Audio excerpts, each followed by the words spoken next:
Welcome to Let's Get Nerdy. My name's Corey. I'm Wyatt. And you're watching our series Go-Go-Godzilla. And for those of you who are joining us for the very first time, late 2023, Godzilla Minus One took the world by surprise, with many people calling it the best in the franchise. And with us being lifelong fans and the series entering its 70th year, we kind of figured let's put that to the test as we go through every single Godzilla movie in the franchise to determine which one truly is King of them all. Godzilla, King of the Monsters, alive, surging up from the depths of the sea on a tidal wave of terror to wreak vengeance on mankind. Godzilla, King of the Monsters. So this week, we're going to go all the way back to 1954 to start the series with the original Godzilla and take a look at that classic movie.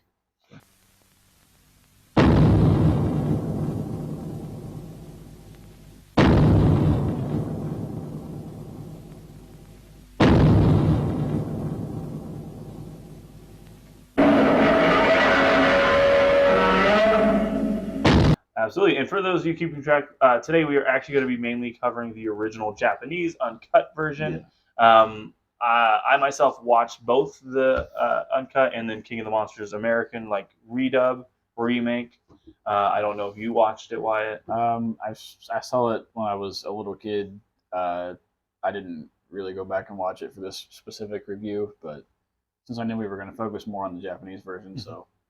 Yeah, and so I'll just probably give my thoughts. And honestly, I just kind of figured it didn't feel different enough to warrant its own episode. So I'll probably give like individual thoughts about it throughout the episode. But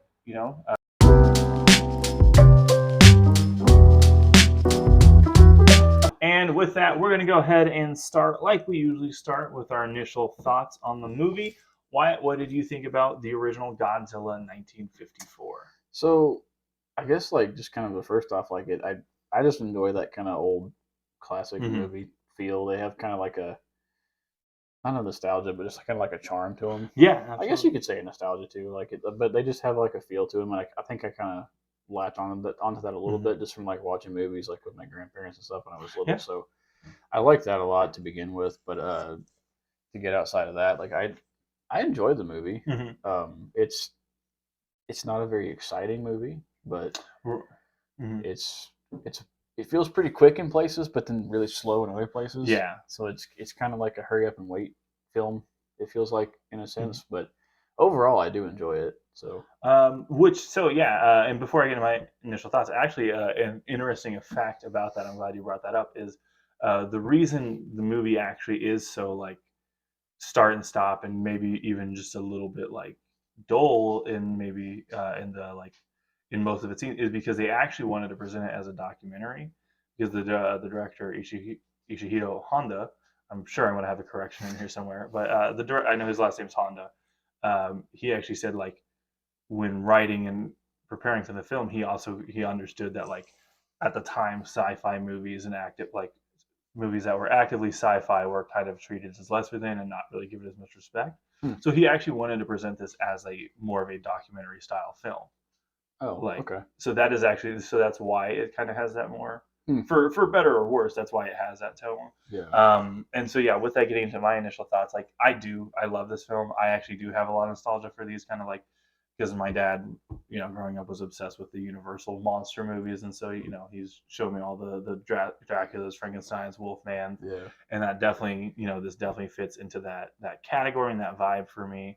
I love watching these old school things, especially like I love that kind of old school sci-fi vibe where you can almost like watching it and not only being engrossed in the action, but also kind of figuring out how they did certain things with the technology they had at the time. Yeah.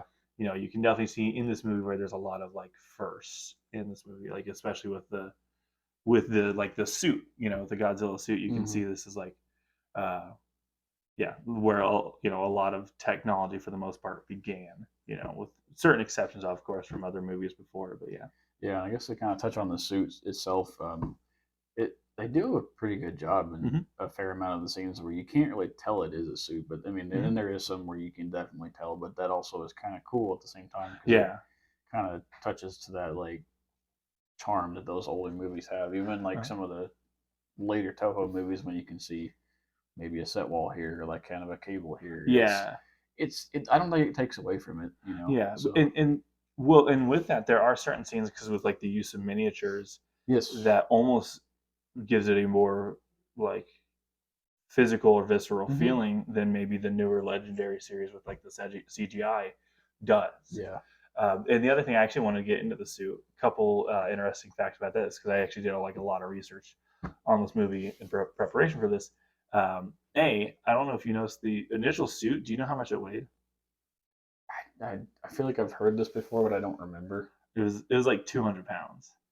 And so the dude, I Hefty. forget the dude who was in the suit like ended up like passing out between takes, and they would have to like have people there actively ready to like get him out of the suit and cool him off and My stuff like that. gosh. And they actually were not planning on um, using a suit initially. They were actually wanting to do stop motion like they had done for like King Kong in the Oh, 30s, but it was actually going to be less expensive to just go ahead and do the suit and build the miniatures as opposed to like taking the time for photography of a hmm. claymation looking creature. Yeah. Well, So that's interesting. I wonder how it would have turned out had it not been a suit. Like if that would have changed like the course of you know, Godzilla.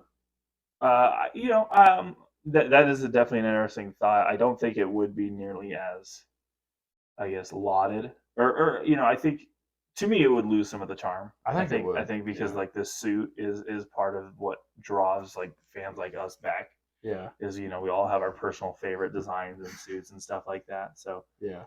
I think overall I'd prefer that they did suits Oh honestly. yeah, for So sure.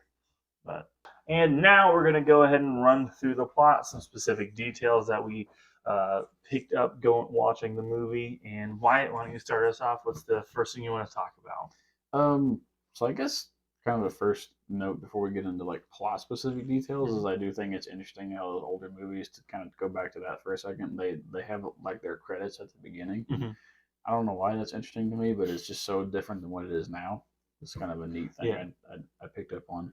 But to get into the movie itself, Well, I actually did want to give a shout out yeah, to the credits for both actually this the original Japanese version and Godzilla King of the Monsters. I love the actually like with instead of like really notable music and what we would know as the theme Godzilla's theme music or however you want to put it, you just get Godzilla's roar for each like name that comes up, yeah, and then it is one of the few things I think the American version or King of the Monsters does better is because you get the Japanese title for Godzilla and it's just this blank white like it's black and white and that's just the title card, which is very cool and very simple. hmm But then with the American version, you get the actual like what we now as kind of know as like the original logo. Like you get this and the King of the Monsters like zooming into the screen as you like it fades into the opening or like the initial scene, which I think is kind of a little bit of a cooler effect. But yeah, no, um, that makes sense. yeah, but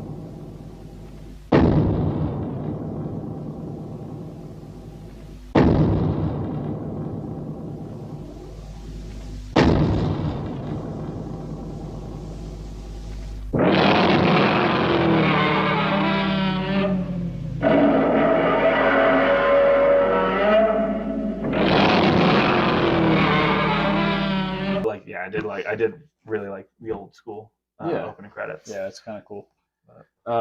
But, But I mean, the movie kind of starts off just mysterious, mhm. on the ocean, and there's some people just having a good time on a boat, and all of a sudden they're not having a good time anymore. The boat gets attacked, it goes down, and that leads into like a little bit of a domino effect of other boats Yeah, getting the sunk and attacked, and yeah search parties getting sent out, and yeah, then a lot of the front half of this movie has really dealt with the mystery of these boats. Like for each search party sent out, the search parties go missing, yeah, and then this is where you introduce some of our main characters, primarily Imiko, and I forget his name, her boyfriend thing. yeah, love interest. And as he is, I think, one of the boat captains sent out to look for Godzilla.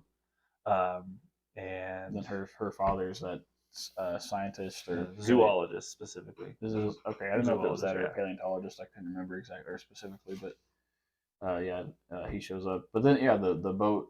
the boats that keep disappearing. Eventually, a survivor turns up Mhm. on a raft on Odo Island, Mhm. which is um, pretty neat. I don't. It's neat in that like we just watched -1, and Yeah. it's a quick section with Odo Rhode Island Island. in -1, and I had kind of forgotten that that was a Yeah. large set piece in this movie. Yeah. So that was kind of just I don't know. Yeah. That was neat. Well, it's cool because the legend of Godzilla is still the same. Because like kind of Yeah, later in the yeah, film, as they start real, are still are figuring out that it's Godzilla. You have an elder on Odo Island who's saying like, "Oh, we've known about this for a while, and we used to have customs of like sacrificing a young girl hmm to ward off Godzilla." You know. yeah. They were doing like a ritual dance at one point and Mhm. stuff, and it was it made me think of like the old Skull Island, like like being on Skull Island in the old King Yeah. Kong movie and stuff. So that Yeah. was Yeah. pretty neat too. But yeah, that Eventually, all of this ends up leading to um, kind of the first Godzilla attack, where we don't actually see the titular monster. We're actually with a family on Odo Island inside, as I guess storm is kind of kicking up, and then you start hearing, I guess, like kind of I don't know about explosions, but you start hearing ruckuses happening, Ruckus, yeah, ruckusi, and you start hearing the attacks of Godzilla, and as they're trying to get to safety and figure out what's happening, then you get Godzilla stomping through the house, and yeah, you have this kid yelling out, for his family as he's watching them crushed to death. And then I think also on this at this point, there is a news reporter on the island who's been trying to figure out what's happening too, um, of these attacks and trying to figure out, follow along with the reports that they've been getting because somewhere in here you do get this. I think we've already mentioned it's the survivor from one of the from boat attacks who yeah, reports it to be this giant monster hmm that's been attacking them. Which you learn on Oat Island is kind of a legend of Godzilla, a monster who yes shows up and steals all their food, all the fish, and kills people. yeah, um, but yeah, and this is kind of a really cool, kind of a almost like it's easy to see why this would be a terrifying introduction. oh yeah, Definitely visceral. I don't know if visceral is the right word, but like specifically not showing Godzilla just yet, but closing in on the kid yelling for his family as they're yeah, being crushed by Godzilla is definitely quite the harrowing yeah, experience. yeah. The poor kid. He's Yeah, kind of a tragic night, so it's yeah, gonna stick with him for a while. yeah, yeah. And this leads to the very next scene where you find yourself like they're in a courtroom with a lot of people recounting what has happened on Odo Island, with even somebody who I guess wasn't there, but like was recounting the damage and was definitely noted that like this is not just storm damage.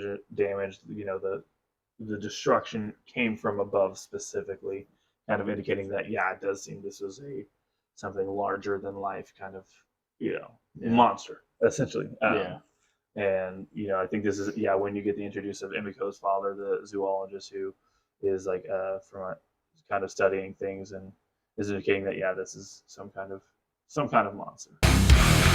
Some kind of monster. yeah. And then I think at that point they go back to Odo Island to Mm-hmm. like conduct like a scientific.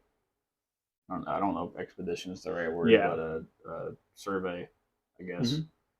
Mm-hmm. And this is actually this is where we get the actual like first appearance of Godzilla, Mm, as like like I guess like kind of pops up over the hill, yeah. and this is the first shot you get of him. Which I do want to talk about the design of the hmm suit a little bit. hmm So I don't know if you know this, so like the name Godzilla. Do you know where that comes from? I knew this at one point. So the actual name itself is Gojira. The Japanese is a like mixing of a whale and gorilla, is whale and gorilla, but they actually got it from one of the executives at Toho. Was this like real big barrel chested dude, and they called him Gojira. That Hmm. was his nickname, so they just stuck it to Godzilla. Hmm. And then the suit design itself was not only a mix of a T Rex and like a Stegosaurus, obviously with the dorsal fins, and just like a mixture of other dinosaurs. The head shape was actually based off of a mushroom cloud, with kind of referencing Godzilla and his like nuclear origins. Yeah. So it's like based off of a mushroom cloud, which I didn't actually learn that until like pretty recently, and that's like, of course, like yeah, I know. I think in this very first shoot is like once that's pointed out, I think it's very clear. Yeah. And kind of a really cool thing to learn about. That is really cool. And honestly, I didn't know. I don't remember a lot of these like little trivia facts. I wish I did. I remember there was like a book that I read when I was in elementary school. The school library had like it was like a Millennia Godzilla on the front, and it had a yellow back. I think we read the same book. Did we? Okay, yeah, because it was from the not the public library, but the school library. Yeah. And I remember reading that book, but the only part I remember from that book specifically was like someone sitting on a plane looking down at the ocean, talking. It was talking about how they came up with like the idea for Godzilla. Yeah. And I remember it, like in that there was like a passage about him talking about like looking into the ocean on this plane and kind of just brainstorming and got the idea of this underwater monster. So that's the very minute detail that I remember. But. So that's another interesting thing I've learned. I learned in the research is him making Godzilla was actually the backup film. He had initially written a movie about from what I understand, like a Japanese and an Indonesian couple, like as a kind of like a forbidden love kind of thing. But ultimately, it wasn't, because like at the time there was a lot of tension and like xenophobia between both Japan and Indonesia, that like just nobody would fund the movie. So then it was like him flying back from Indonesia, looking into the ocean. So like that's So that So I just read that too. So that's pretty neat, actually. But one thing I specifically remember from that book is it actually has a lie in it. Really? Yes, it has a lie in it. We won't cover it in this one because it has nothing to do with this movie. Oh. But it's a very it's a movie that we're going to talk about very, very soon. Oh, I'm so curious now. So that's a little tidbit for later. Anyways, and after the first actual appearance of Godzilla, it's followed by another courtroom hearing where they kind of in here I think theorized or kind of realized that like Godzilla was in fact this kind of leftover dinosaur, some like type thing that was mutated by an underwater hydrogen bomb, as we're all aware, the nuke that created Godzilla, essentially. And a lot of the discussion at this point centers around how to kill Godzilla, which again I forget. Emiko's father, the zoologist, is very adamant of like not he doesn't want to kill Godzilla. He wants to study Godzilla. That this is a new form of life that something that needs to be discovered, not destroyed immediately. And Japan very much disagrees as they try to kill it with different cruisers and underwater bombs, deep sea charges and stuff like this. And then somewhere in here we actually get the introduction of Dr. Serizawa as Emiko goes over with a news reporter, which news reporter to just I don't really know what the news reporter was interviewing Serizawa for at that point, if I'm being honest. But maybe I just lost that somewhere. Yeah, I don't remember specifically. I think it was just that he was a colleague of her father's. Yeah. And, they were in discussions about what to do as far as Godzilla. So. And in it, and this is where he kind of shoos the news reporter away, but then invites Emiko in because they are, I guess, engaged in terms of an arranged marriage. It was set to as we kind of learn that she is having an affair with boat captain that we earlier mentioned, Hideo Ogata, I think his name is pronounced. Yeah. And so she's trying to also break off the engagement. Where this is also where, but Dr. Serizawa shows her the first glimpses of what we learn soon is called the Oxygen Destroyer. Yes. And yeah, it's kind of a lot of information back to back here throughout these scenes. Yeah. And this is kind of interesting because you do get that kind of old, kind of mad scientist-y kind of definitely B-movie horror scream here. Yeah.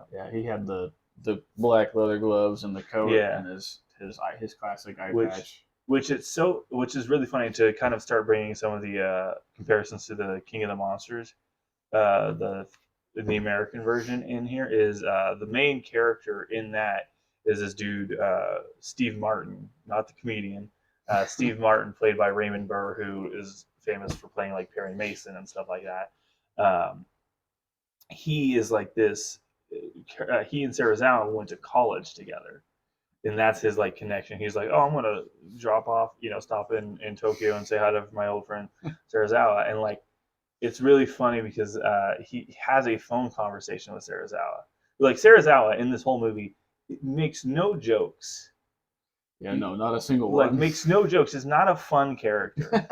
But when he answers the phone for Raymond Burr or Steve Martin, the character, he says, I forget what the conversation is, but Steve Serizawa ends up making a joke to to Steve Martin of like, oh, you were always better with writing your words than speaking. And it's also really funny because anybody who's watched it, and I was like, the way they like shove him into these scenes is like anytime he interacts with a character from the original movie, it'll be from behind the character's perspective, or like the original character will be obscured somehow, so that like it's very clearly a body double that looks nothing actually like the original character. And then like they'll cut to him where in any scene, like for instance in any of the conference scenes, discussing what happens, is like he has a Japanese handler with them. He goes, so what's happening here?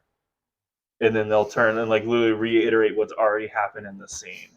And it makes them for pretty. It's one of those things that, and I was going to try to say this for later, but I'll talk about it now. Like the original American version, The King of the Monsters, like you can definitely see why it was necessary at the time of like in America in the 1950s. I don't think we need to. I think we all know the state of things. Might have been some tension. Yeah. And so, like, this was definitely a necessary like re-edit.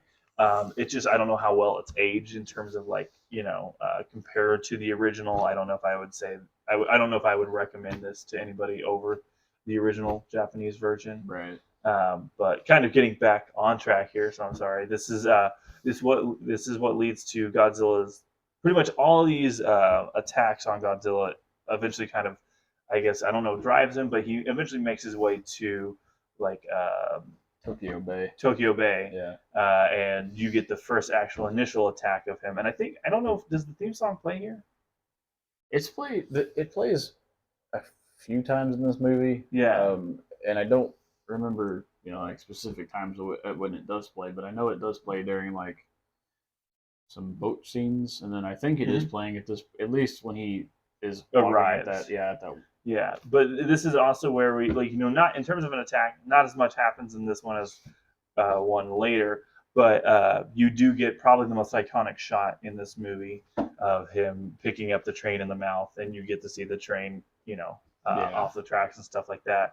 Which again, yeah, it's probably like we've all seen, has been on posters and T-shirts and everything. Like it's probably the shot of the movie that everybody knows. Oh yeah, at this point, it's definitely the most famous shot of the movie, and they redid it for -1. Yeah, and it looks amazing. Yeah, and that's something that like watching this and then so soon after -1 is I guess that for some reason I didn't pick up on how many references to the original there are. Yeah.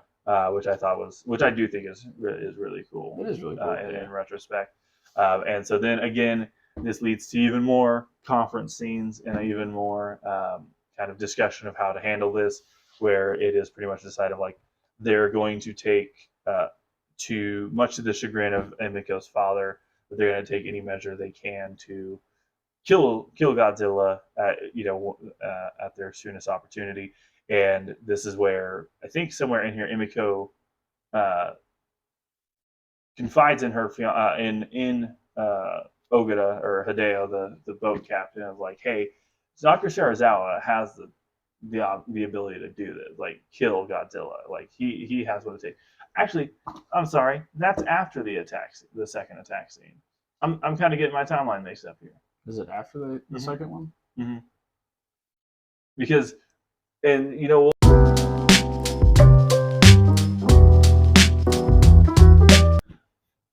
and after this initial attack, and again that iconic train shot that we all know, this is where you do get more conference scenes and discussion of how to actually handle Godzilla, much to the chagrin of Emiko's father. The decision is to kill Godzilla. Is to do anything they can to kill Godzilla instead of actually studying him and understanding him. and this kind of leads to them like pretty much barricading Japan in like artillery and like high electric wire, almost like an electric fence to stop Godzilla. And pretty much eventually this leads to the actual full-on attack of Tokyo and Godzilla, the first ever full-on Rampage series in the Godzilla series. No, Rampage scene in the Godzilla series. And Wyatt, what did you think about this scene? Well, it's definitely a rampage. Yeah, It's a kind of it's a slow moving rampage. He doesn't really do much running or anything, but no, no, it's a long drawn out scene, and you can really feel all the terror of the people in the city, and like this.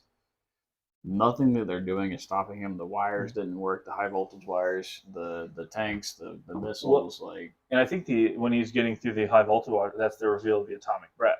Yeah. Too, because he just melts it. Yeah. And like they all immediately, and that's when you get the hit of the like the final like the theme song, Godzilla's March. Yeah.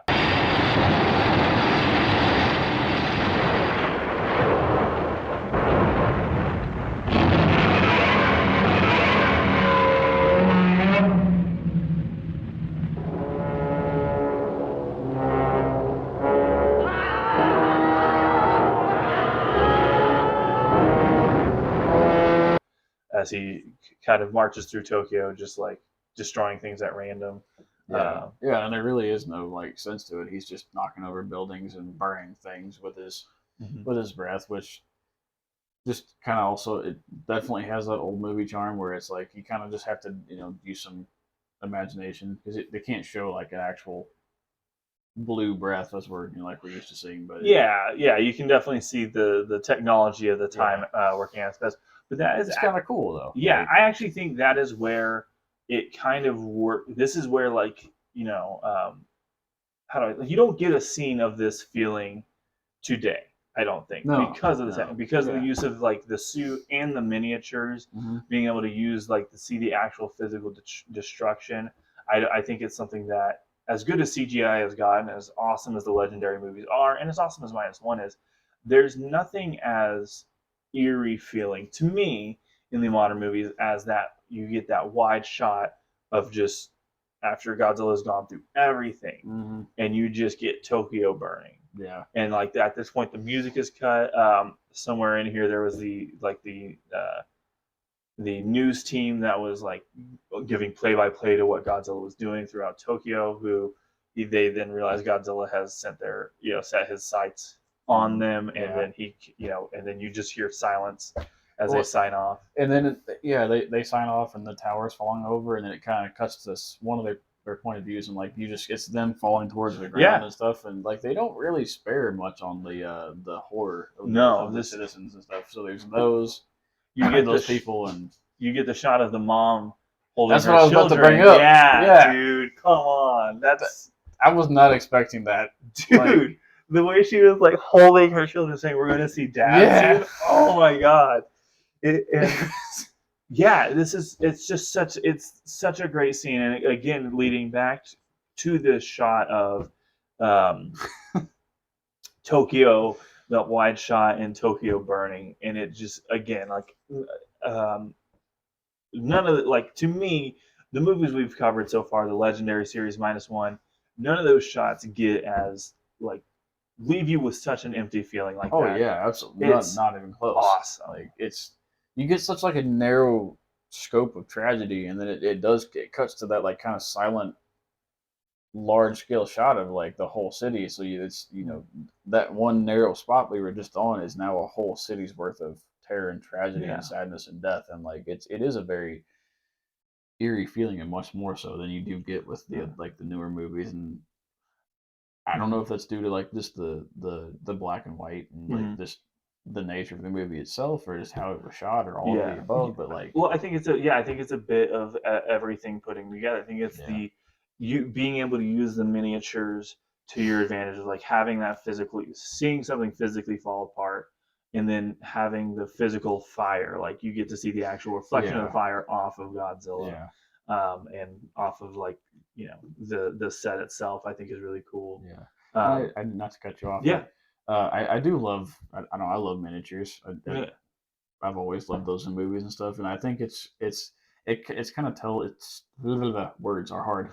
It's telling of how well the movie was done when there's a scene in this Rampage of like a miniature. I think it's a fire truck. Like they're cruising down the street. Someone's driving Yeah. it, and then there's a miniature of it driving down the street, and it kind of like flips and rolls and goes into a building. And like I kind of chuckled a little bit just because of like how it looked. Yeah. But then to go from that to that really haunting scene and like just such a change of emotions, and it Yeah. doesn't like it's not jarring in a sense that like it ruins it, Yeah. but I mean I don't know, it's And just done very well. there are really impressive shots for this time Yeah, and technology. yeah. Particularly, there's one of like Godzilla walking towards the camera through like a bird cage. Do Oh, I you? don't remember that Oh one. yeah, and it's like right before you get the scene with the mother Oh, and her okay. children, and it's just something I don't know why like I pick up on it, but like it's just and that's a scene of a little bit like, oh man, how'd they do that, and I'm sure it's pretty easy to figure out and all that. Right. But yeah, this scene is great, and this is actually where I'll say like most scenes in this movie, most scenes in the American remake, the King of the Monsters, I don't think it like again I don't think hurts or lessers the quality of the movie except for the Rampage, because like for the first half of the Rampage you get Steve Martin announcing everything like as if he's like recording for the newspaper and stuff like that Hmm. of what's happening. He's like reporting what's happening because I don't know. He's a reporter. Oh, okay. Yeah, Okay. he's a reporter. So like he's like recording what's happening and and I get why they did it. I get the purpose of it. It's just it does remove a lot of the tension when like you're hearing exactly what's happening as opposed to like being locked in with the music, watching what's happening, and being a part of that Yeah, it's experience. kind of that like classic like storytelling like show versus tell. Yeah, Like yeah, I mean it's I don't know, that definitely that would take away from any movie, but that specifically and that mm-hmm. you're supposed to be locked into like what's happening on screen, not being told. Mm-hmm. I guess it's kind of like when we talked about the legendary movies. There was some of those scenes where they were just telling you like everything that was happening, like step by Yeah, step, and it does kind of like pull you out of it a little bit too. So yeah, yeah.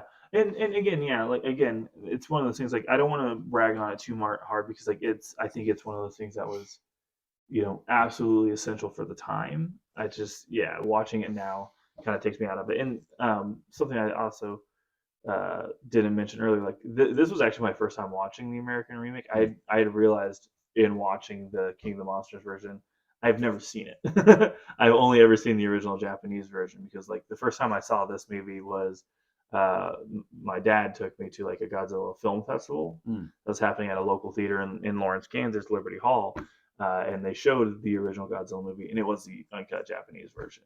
So I had never actually seen the version with Raymond Burr in it, and I got and from here, again, you get more discussion of what needs to be done as there. Well, you actually get some really cool harrowing shots of like the children and like everybody in these like I guess like like being makeshift hospitals yeah. and nursing stations as they're also being like measured for like nuclear like radiation and stuff like that and seeing what Mm, needs to be done.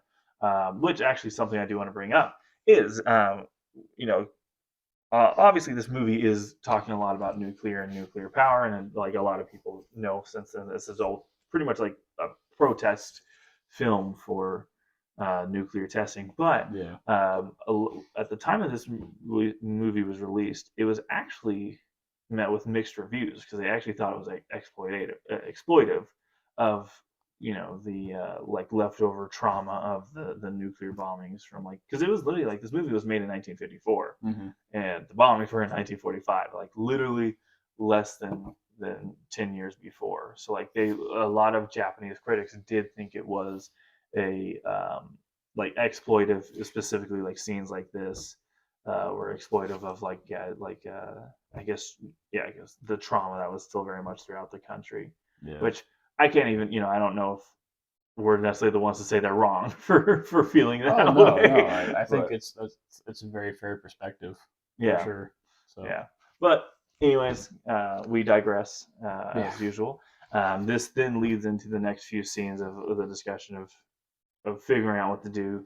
Where Emiko then finally goes to her Ogata as saying that like, hey, Dr. Sarazawa has the solution. He has a weapon that and she tells him what she saw, and you get the first actual glimpse of the oxygen destroyer, like tearing the flesh from these fish, and it is a pretty terrifying scene.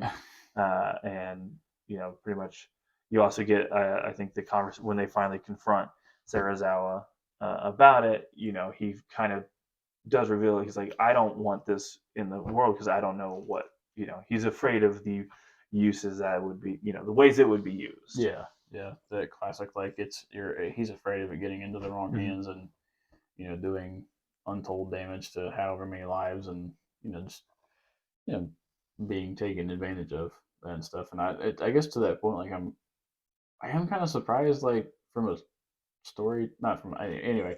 I'm kind of surprised, like he even mentioned it to Emiko. Like if he was that worried about it, but Yeah, and I think he just needed to confide in somebody. that's probably Is the true. only thing I can Yeah, think of. yeah, And I think he trusted Emiko yeah, to because the reason he came up with the oxygen destroyer was actually by accident because he was trying to figure out how to purify water because a lot of water in Japan at that point was irradiated from the nuclear, and he was trying to find a way to purify it and then accidentally create the oxygen destroyer.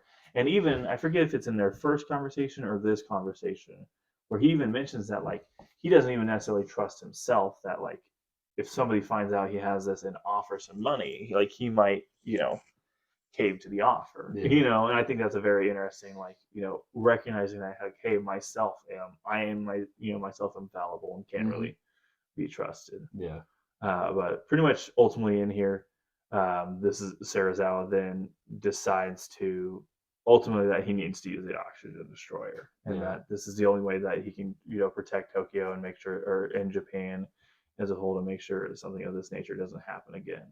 yeah, yeah. And that scene in his lab, Mhm. it turns violent too for a second when Ogata Hideo, is it? Yep. Hideo Ogata. Yeah. I had that backwards. Yeah. They go to confront him, but it does turn violent. Yeah, they kind of get in a fist fight. Yeah, kind of getting a little bit of a fist fight. So I had a point with that, and then I just lost it because somebody's in a bad mood down there. Oh. Is it Willow? Yeah, Why is Willow no Batman? I don't know.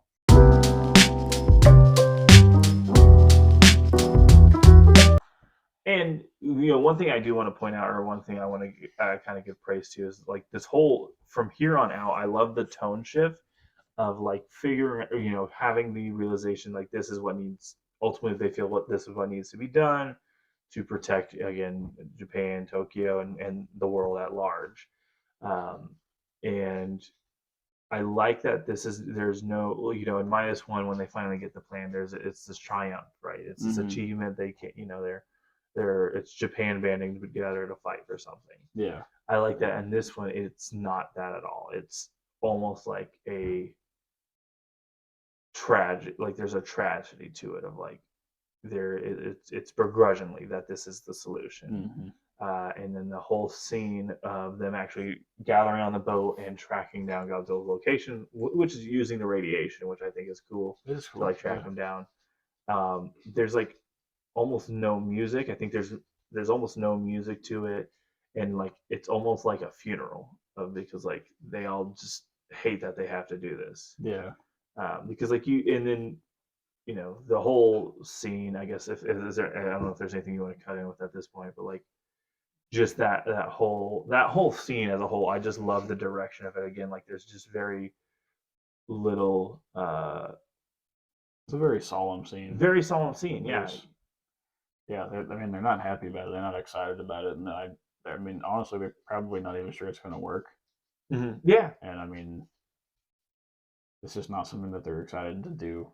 And yeah, it does carry a weight to it that is different from -1 because, like you said, -1 is very like triumphant and like, here we go, we're going to do Uh, this, and we're doing it together. And this is like, I don't want to do this. I yeah. don't want to be in Absolutely. this situation. But Absolutely. Yeah. Like kind of the only, I guess, levity or like nice moments you do get a moment of Sarazawa telling both Hideo and Emiko that he wants them to be happy together because like um I didn't pick up on it until like literally my most recent watch that they're like that Emiko and Serizawa were going to be a part of an arranged marriage. They Yeah. were engaged, but she was in love with Hideo, and that they were trying to figure out how to tell Serizawa that like they're going to be together and they're not, Emiko and Serizawa are not going to get married.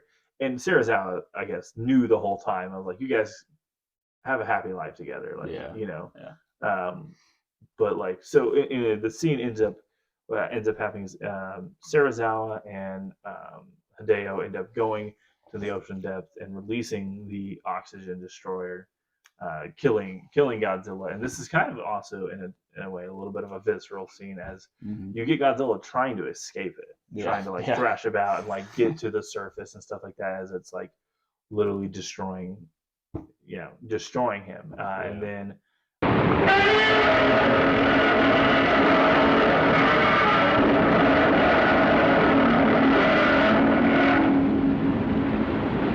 as the oxygen destroyer has been released and Hideo's going up, you find Serizawa has cut his line because he figured, even though he's destroyed all his notes, again he can, he can be coerced, he can be paid, like something can happen that he would recreate the oxygen destroyer. So he decided to just take himself out of the game. Yeah, it's his only certainty to get rid of it entirely. So yeah, and then it's just this again. The scene is just marred in tragedy because it's like you're losing a brilliant mind like Serizawa, and then you like I don't know why it occurred to me this time, or like something that stuck out to me this time of like you kind of end up seeing the tragedy side of it for Godzilla because like you have to think of it if you think about it, he has no idea what's happening to him. Yeah, he just one day had something explode in his home or whatever, and now he has all these changes that he can't. That he's probably a scared animal, realistically. Yeah, honestly, because he's doing he's lashing out like a scared animal would. And again, I've drone on about it enough already. I love this scene so much. Just the direction of it, the very minor music, when it finally kicks in fully, is very tragic. Yeah. And like very much like they, I don't know for budget reasons or anything like that, but like and the movie just kind of ends after this. Yeah, there's not much more. Yeah, if any, is there even? They end up like salute like the way they end up bowing and saluting to Serizawa, and I think Godzilla too. And then that's when you kind of get the final credits. Yeah, and I don't know. It is the whole scene's tragic. Like underwater is tragic. Godzilla, like you said, kind of struggling and shit. And then like even on the boat, just on like the boat, they're all crying and kind of hollering for Serizawa and hoping to pull him up, and they pull, and just nothing's there. So there really is. It doesn't end on a happy note. No, that's for sure. Which is interesting, but definitely lends to the movie. I mean, it gives it the weight that it needs. So. Yeah, and then it does ultimately end with the zoologist, Emiko's father, making the point of like if it's possible for Godzilla to exist, it's possible that another one is out there too. Yeah, kind of. I think, which is funny because like I look at it from two like, and I haven't looked into this. I probably should. There's part of me that looks at it with my modern movie brain of like, oh, they're setting up for sequels. And then there's also the other part of me that's like, I think that's the messaging of the movie of like the dangers of nuclear testing and what could come from it and all that. So it probably is. That is the probably why they laid that scene in there, because it is not an omen, but like it is like that acknowledgement that this could happen again. So. But it's kind of hard not to be like, oh, there's a setup for the sequel, at the same time. But I don't think that's it really. So absolutely. So that, for the most part, is the Godzilla, the original Godzilla, and a little bit of Godzilla King of the Monsters. Yep. So with that, Wyatt, any real quick final thoughts before we get into ranking these? Final thoughts, I think it's a great movie. I think it's, even if you're not like a huge Godzilla fan, I think it's worth watching because it is a good movie. It has a lot of like just neat movie making stuff that was movie magic, if you will, that was put into it and stuff. So that's worth checking out for that alone. Yeah. But aside from that, I want to watch it again. And then I did want to bring up too, like the dive suits. Yeah. I just always have thought those were super cool. I don't know why, but Oh yeah, same. I've always I just like them. I'm just fascinated by them. Although Yeah. like I think they're super cool, but like I also like the way that they're just windows that can open like that. Yeah. I don't know how safe they are. I I would don't. never. No, I would go never. down But that. they're kind of almost haunting in a way. Yeah, But like they're really cool at the same time. So because they make you think of the scuba suit in the SpongeBob movie. yes, That's why they're probably, terrifying. yeah. That's why they're terrifying. Yeah.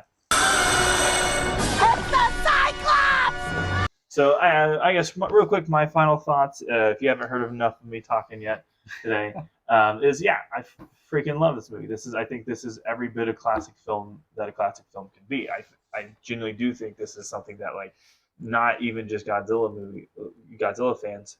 Like I think film fans should watch this because this is such a just a historic piece. Yeah. One thing actually I did find interesting looking back at this is I mentioned earlier already that this movie came out with like mixed reviews because of like the exploitation.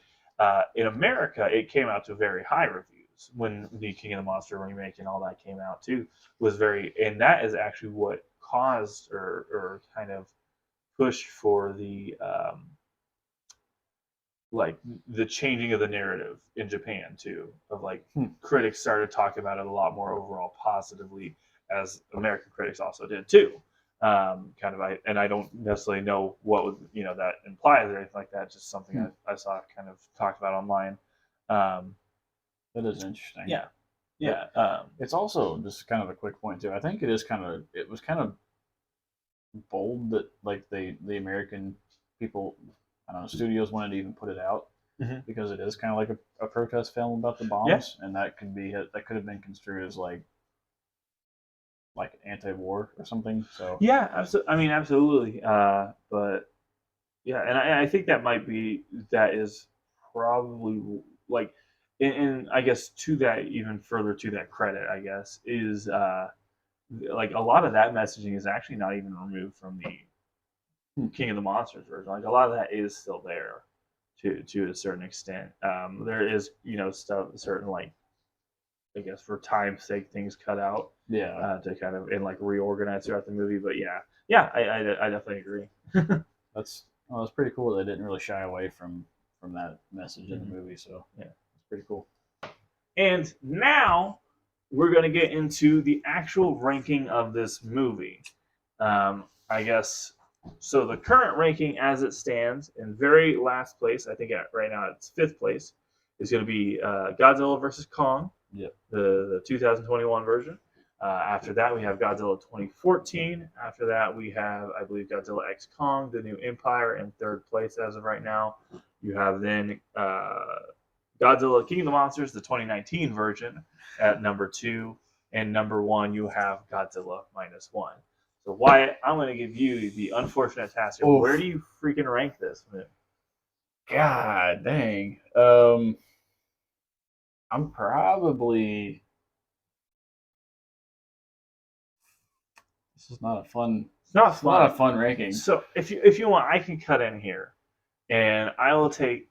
So here's where I land with this because I do think this is an absolutely historic movie. Yeah. Obviously, it starts off this franchise that everybody, watching this ideally, and you and I hold so dear. Like this starts off everything, and there's still some again like going back to the rampage scene. Like there's not a it's done so well and it's done so perfectly, but like at the same time, I think I will find myself going back to Godzilla Minus One more often. Oh, definitely. I think just for modern movie purpose, modern filmmaking, like having just being more accustomed to modern storytelling and modern filmmaking. I think Minus One is going to be probably the standard Godzilla. Oh, yeah. If I'm just being honest. Yeah, so I agree with you. For me, it hurts to say it, but I think Godzilla in 1954 is number 2. Oh, number 2. Number okay. 2. Okay. I was gonna give it probably number 3, honestly. Number 3 behind Godzilla, the 2019 King. Wow. Okay. I like this movie a lot. I think, and I really appreciate what it's done not just for Godzilla. Of course, obviously, it's for Godzilla, but just for movies in general. And like it's like you said, it's spawned all of this Godzilla stuff that we love so much. I really appreciate the movie, but it just Godzilla 2019 gets me just excited. That's fair. Very Okay. very excited every time I watch it, and then I don't know. I think Okay. I'm more into that one. So Well, all right.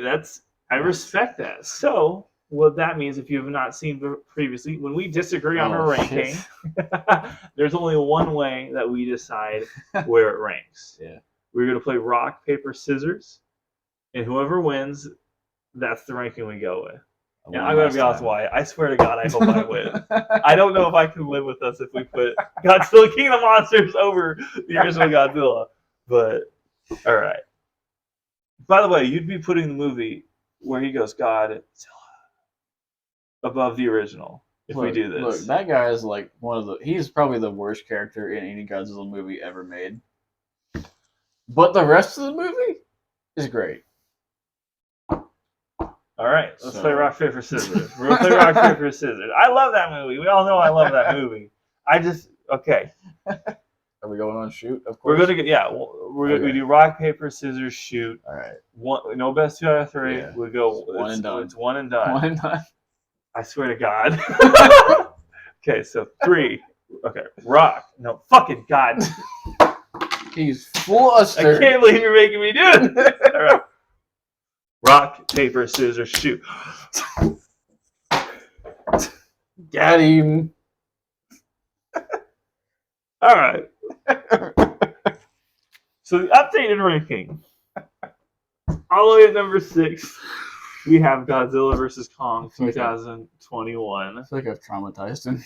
At number 5, we have Godzilla 2014. Number 4, I've forgotten how to count now. Number 4, we have Godzilla X Kong, The New Empire. Number 3, we have the original Godzilla 1954. At number 2, we have Godzilla King of the Monsters, the 2019 version. And at number 1 still remains Godzilla -1. Will it stay that way? Please keep following us as we figure out. Thank you for watching. I've been Corey. I'm Wyatt. You guys have a good rest of your day. Thank you. That's crazy to me.